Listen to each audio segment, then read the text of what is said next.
Danielle here. Welcome to Danielle's Corner. Today I'm going to be sharing a story time. This one's about my younger daughter.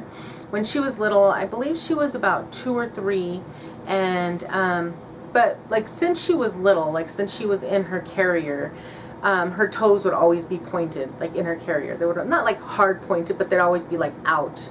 They wouldn't just be like relaxed or like up, but they were always like out. And you know, I had people comment about it and we'd laugh about it. It was just cute. It was just the way she was. And then she started walking and that was fine. She ran, she played, everything. But she always, a lot, not always, often walked on her very tippy toes. Like tippy toes. Like her big toe. You know, she walked on her tiptoes. And it's like, okay. Didn't think too much of it because her father, when he was little, he tiptoed. He was a tiptoe walker, and then one of his nieces was a tiptoer. So it kind of like ran in the family. It wasn't like anything that we thought too much about, you know. So no big deal, whatever. I took her to the doctor for one of her appointments, and he was watching her, you know, doing his whole thing, checking her, seeing how she walked and everything, and he noticed that he said her gait was a little bit off, and so he wanted to send her to a physical therapist.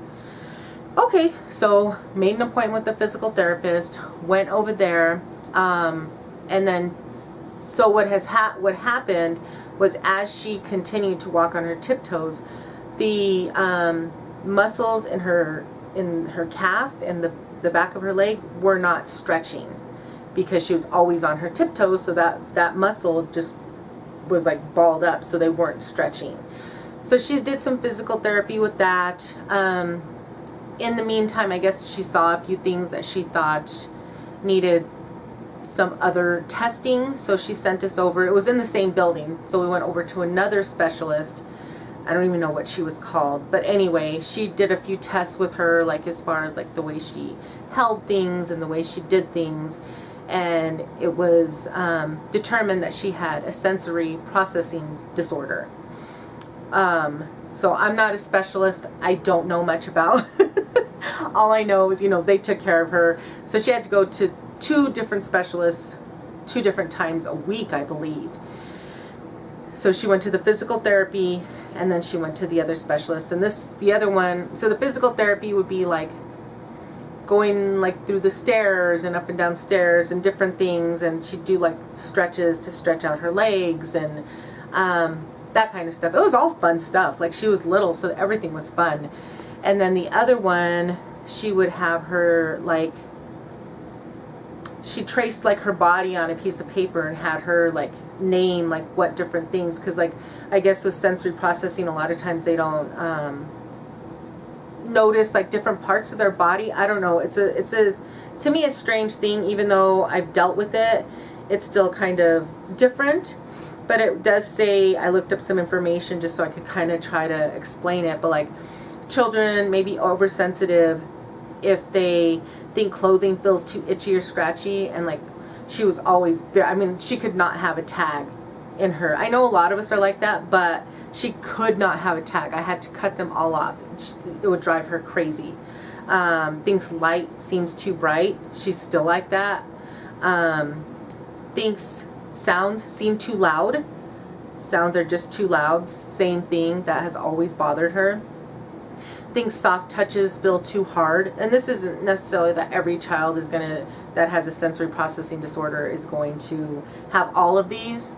They might have a couple. They might, you know, however it works. Also experience food textures, make them gag, have poor balance or seem clumsy, are afraid to play on the swings, react poorly to sudden movements, touches, loud noises, or bright lights, have behavior problems. She didn't have all of those. Hers was like the clothing, like the lights, noises, some of the touching, and she also would have like this funny thing she would do. She would like put her little fists and balls and put them like on the couch, and she would like balance her whole body on there. But I think it did something for her body and she would just get sweaty and she would shake and she would just sit there doing it. But you know, she's fine now. And she was fine then too. It was just something that we had to deal with. So she would go to that, and then another thing that they would have me do with her was called brushing.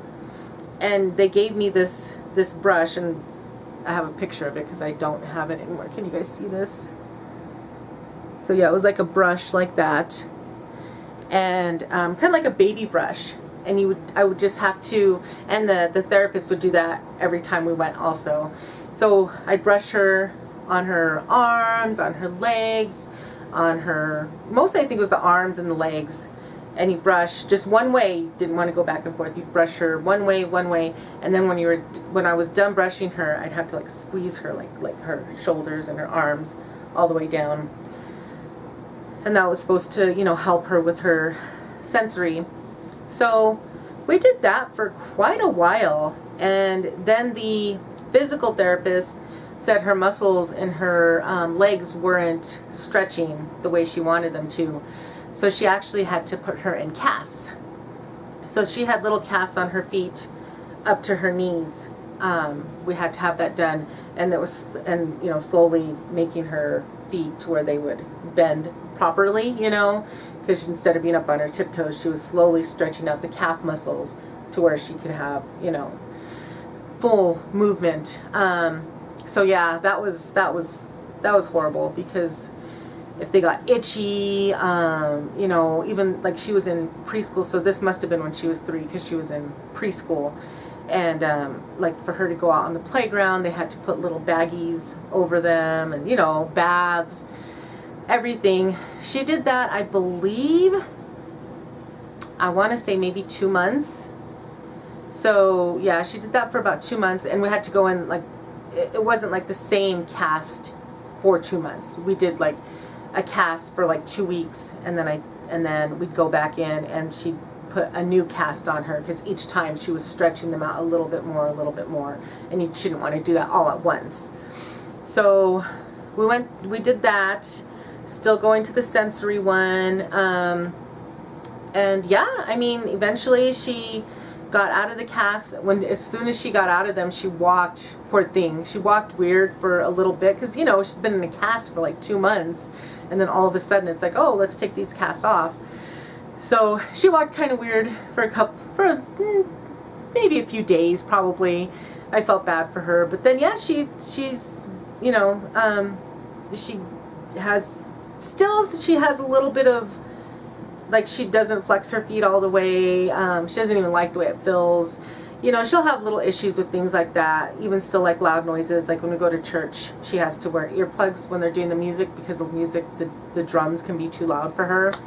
But it's fine, you know, like, that's mostly it. She, you know, but other than that, yeah, she doesn't have anything with that anymore, which is good. And her muscles stretched out. She walks just fine. She can run. She can, she's 14 now.